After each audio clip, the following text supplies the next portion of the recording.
जहाँ ये कुंभ जिस स्थान पर संगम है, 3 नदियाँ मिलती हैं, गंगा, यमुना, सरस्वती।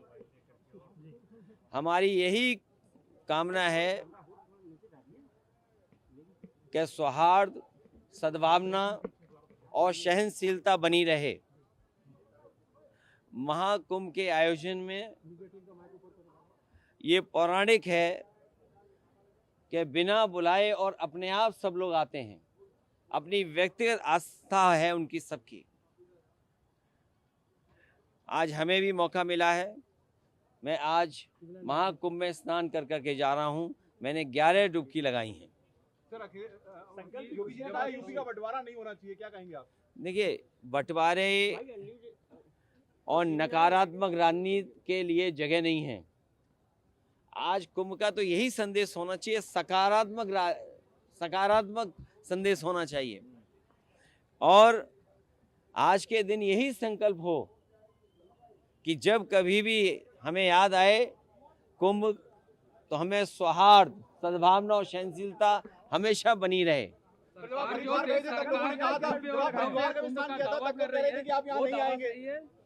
देखिए,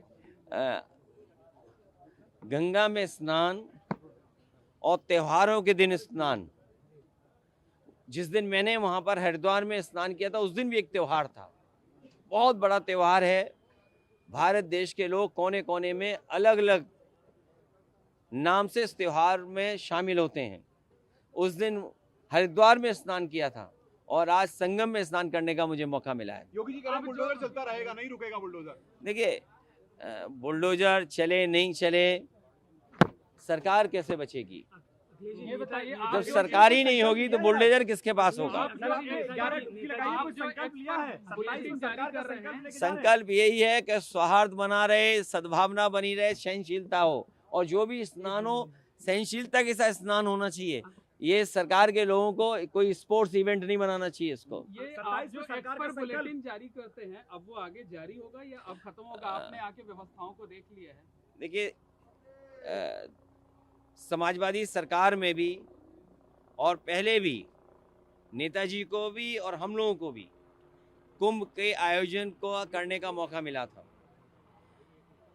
जो उस समय कुंभ हुआ था, कम संसाधन में सरकारें अलग अलग थीं। यूपी में सरकार दूसरी पार्टी की थी, समाजवादी पार्टी की थी। दिल्ली में सरकार दूसरी पार्टी की थी। लेकिन उसके बावजूद भी कम संसाधन में 800 और 1300 करोड़ में वो महाकुंभ या कुंभ से जो 12 साल बाद होता है वो कुंभ कराया गया था। सर, पहले और आज तो सुनने में आ रहा है कि 7,000 करोड़ 10,000 करोड़ खर्च हो रहा है। अगर यहाँ लोगों को असुविधा हो रही है चलने के लिए, मैंने खुद अपनी आंखों से देखा है कि बुजुर्ग, जो महिलाएं हैं, जो पुरुष हैं, वो कितनी दूर से चल करके आते हैं। अगर आप कुंभ में इतने 1,000 करोड़ रुपए खर्च कर रहे थे तो कम से कम बुजुर्गों के लिए कोई ऐसी व्यवस्था होती जो बुजुर्गों को ज़्यादा पैदल नहीं चलना पड़ता। और फिर जैसे हम हैं वीआईपी या और हैं वीआईपी या और सम्मानित लोग जब आएँ तो कम से कम व्यवस्था ऐसी होनी चाहिए, पूरे कुंभ को पता लगे कि हाँ, आज कोई वीआईपी आया जिसकी वजह से ये व्यवस्थाएं बहुत अच्छी चल रही हैं। मतलब आप डुबकी लगाकर भी निशाना साध रहे हैं? नहीं, देखिए, डुबकी लगाकर भी सियासी निशाना साध रहे हैं। अरे भाई, ये बताओ, माँ गंगा के किनारे लोग झूठ बोल रहे हैं। और मैं तो आपसे कहूंगा, देखिए, माँ गंगा के किनारे न जाने कितनी बातें कही जा रही हैं, वो क्या सच हैं? लेकिन अगर आयोजन 1300 करोड़ में अच्छा हो सकता है, 800 करोड़ में अच्छा हो सकता है, तो 10,000 करोड़ में, 7,000 करोड़ में कितना अच्छा हो सकता है। उसमें तो ना कोई ट्रैफिक की दिक्कत होती, ना कोई पानी की दिक्कत होती, ना साधु संतों से बिजली का बिल लिया जाता या उनको असुविधा होती, या जो चीज़ें महंगी हैं वो भी सस्ती होती। अरे इतना कुछ हो सकता था 10,000 करोड़ में।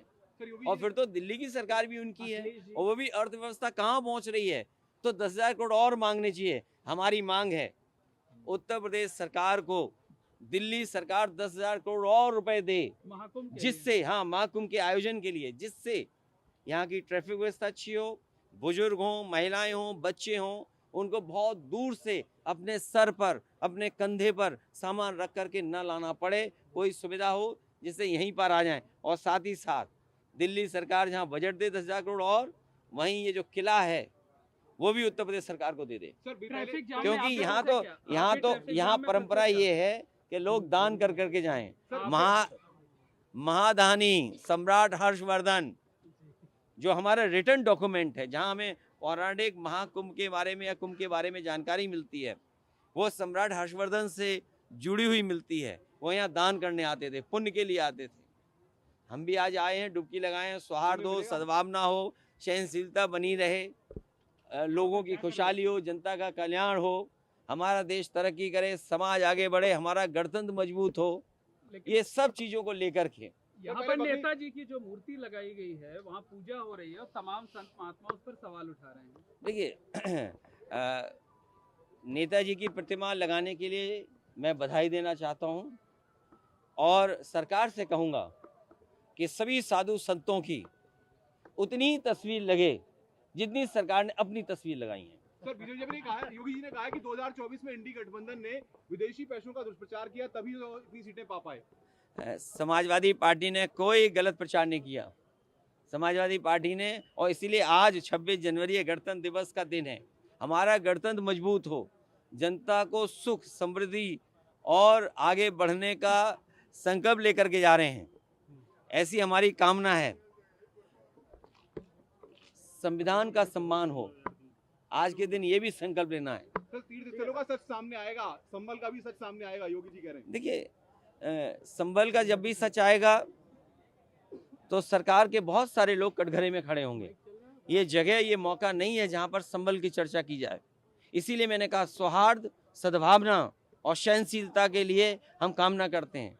और जब कभी भी हम महाकुंभ को याद करें तो संकल्प यही लेकर के जाएं कि हम आंख बंद कर करके कभी ध्यान में जाएं तो हमें सद्भावना और सहनशीलता और सद्भावना रहे हमारे दिलो दिमाग में। इंतजाम अच्छे लगे सर आपको? इंतजाम अच्छे लगे? इंतजाम 10,000 करोड़ में और भी अच्छे हो सकते थे। दिल्ली वालों को भी अपना खजाना खोल देना चाहिए। इससे पैदल नहीं चलने पड़ते लोग। और यूपी की यमुना में क्या अंतर पाते हैं आप? दोनों बराबर हैं और सच्चाई तो ये है कि यमुना और जितनी भी नदियां हैं जो माँ गंगा में जुड़ती हैं, कोई नदी साफ नहीं बह रही है, आज भी साफ नहीं है। लेकिन ये मौका नहीं है, आप लोग भी नहीं सच दिखाओगे, हो सकता है कोई नाला यहाँ भी जुड़ा हो सीधा।